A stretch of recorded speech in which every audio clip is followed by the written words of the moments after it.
السلام عليكم. لا تنسوا الإعجاب بالفيديو والاشتراك في القناة تشجيعا لنا لنستمر بنشر المزيد إن شاء الله. بسم الله الرحمن الرحيم. اللهم صل وسلم وزد وبارك على سيدنا محمد خير خلق الله عليه أفضل الصلاة والسلام. هنعمل لكم النهاردة طريقة العدس الأصفر، شوربة العدس الأصفر. بمناسبة اللي احنا في فصل الشتاء والجو برد، الأكلة دي مناسبة للجو اللي احنا فيه. معانا بقى المكونات: جزراية صغيرة متقطعة، بطاطاية متقطعة، 3 حبات طماطم صغيرة، بصلاية متقطعة، كوباية عدس أصفر، 3 معالق شعرية، 7 فصوص توم سليم ومكعب مرق، ومعانا مية مغلية. هنحط حلة على النار ونحط فيها مية تغلي على النار. حطينا حلة على البوتاجاز وحطينا فيها شوية مية يغلوا. هننزل بقى بالمكونات. هننزل بالعدس الأصفر. العدس ده مغسول ومتصفي كويس.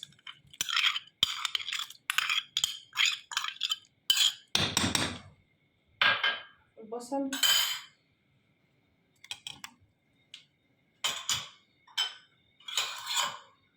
الثوم مكعب المرقة. هننزل بالثوم سليم زي ما هو. البطاطس المتقطعة،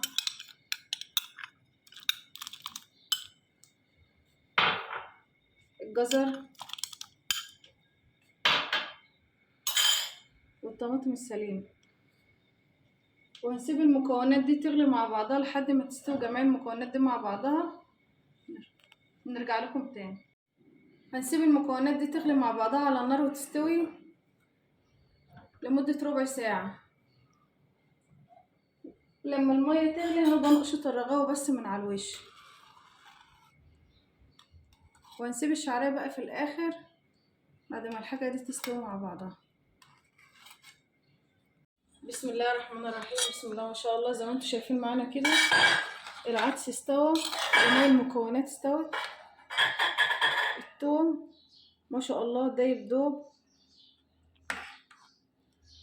قطع البطاطس استوت. كل حاجة استوت ما شاء الله جميل.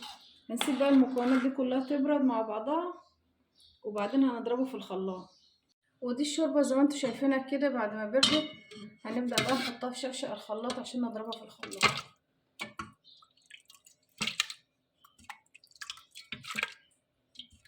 ودي شوربة العدس بعد ما فرمناها في الخلاط. بسم الله ما شاء الله. اللهم صل وسلم وزد وبارك على سيدنا محمد. زي ما انتم شايفين معانا كده ريحتها جميلة ما شاء الله. ودلوقتي بقى هنحمر الشعرية عشان نكمل شوربة العدس. هنحط الحلة على النار ونحط فيها معلقة سمنة.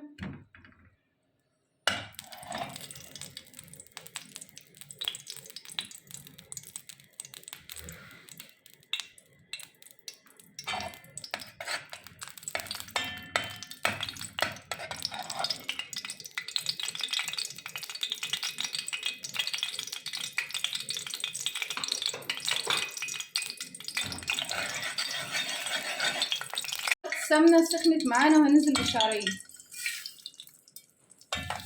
هنبدأ بتحمير الشعرية. عايزين لونها يكون ذهبي. اللهم صل وسلم وزد وبارك على سيدنا محمد خير خلق الله عليه افضل الصلاة والسلام. شوربة العدس اللي احنا عاملينها النهاردة دي شوربة جميلة ومغذية وتناسب الجو البارد اللي احنا فيه اليومين دول. الشعرية معانا بسم الله ما شاء الله بقى لونها ذهبي وجميل. وهننزل دلوقتي بشوربة العدس. اللهم صل وسلم وزد وبارك على سيدنا محمد خير خلق الله عليه افضل الصلاة والسلام. بسم الله ما شاء الله. شوربة جميلة ولونها جميل وريحتها روعة.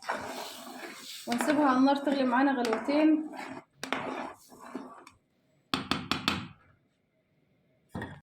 ودلوقتي هنعمل الطشة لشوربة العدس. معانا بصلاية صغيرة متقطعة ناعم ومعلقة توم مفروم ومعلقة كمون ومعلقة كزبرة ومعلقة سمنة. على النار ومعلقة سمنة.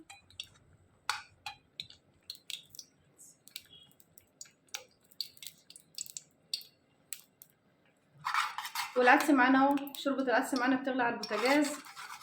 بنحضر الطشة الجميلة. نزلنا بالسمنة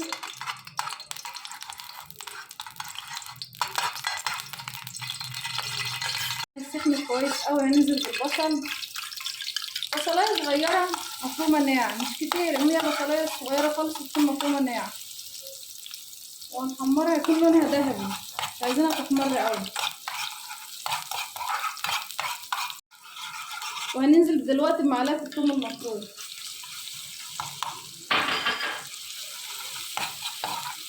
معلقه الكمون والكزبره، نقلبهم مع بعض كويس قوي. الطشه دي هتخلي شوربه العدس في حته تانية خالص، وتخليها جميله وما شاء الله عليها، وجربوها مش هتبطلوا تعملوها.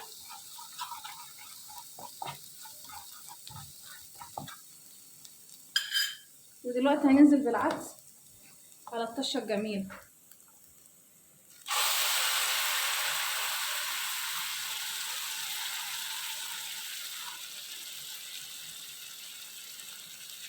بسم الله ما شاء الله، اللهم صل وسلم وزد وبارك على سيدنا محمد خير خلق الله عليه افضل الصلاه والسلام. زي ما انتم شايفين معانا كده الشوربه قوامها جميل ومغذيه، حاجه من الاخر، هتعجبكم كويس قوي. بسم الله ما شاء الله. ودلوقتي هنحط الملح،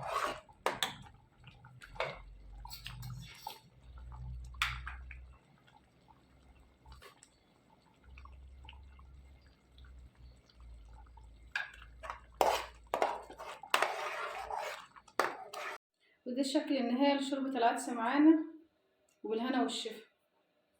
بسم الله ما شاء الله، جميلة، هتعجبكم، مش هتبطلوا تعملوها.